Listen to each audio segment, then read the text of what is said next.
സുബ്ഹാനല്ലാഹ്, ഇത് കണ്ടിട്ട് എനിക്ക് അത്ഭുതമാണ് തോന്നുന്നത്. ആ പൊന്നുമോൻ്റെ മനസ്സിലുള്ള കടുത്ത ദേഷ്യവും അമർഷവും അതിനോടൊപ്പം അള്ള മതി എന്നുള്ള പ്രഖ്യാപനവും. ഈ ജൂത സൈനിസ്റ്റുകളുടെ അവസാനം എത്ര ഭയാനകരമായിരിക്കും. ഇതുപോലെ എത്ര കുഞ്ഞുങ്ങളുടെ ദുആയും വേദനയും ഒരു ഹർജിയായി അള്ളാഹുവിൻ്റെ മുന്നിലുണ്ടാകും. ലോകം പടച്ച കരുണാമയൻ എത്ര വലിയ ഭീകര ശിക്ഷ നടപടികളാണ് അവർക്കായി ഒരുക്കിയിട്ടുണ്ടാവുക. അത് താങ്ങാൻ ഒരു മനുഷ്യന് കഴിയില്ലെന്നുറപ്പാണ്. പക്ഷേ അതവർ അർഹിക്കുന്നു. അത്രയേറെ പൊന്നോമനകളെ അവർ ഇല്ലാതാക്കി കഴിഞ്ഞു.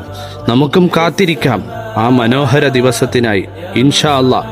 ഇതെല്ലാം കണ്ടിട്ട് നോക്കിയിരിക്കുന്ന അറബ് തമ്പ്രാക്കന്മാരെ, നിങ്ങളും നോക്കിയിരുന്നോ?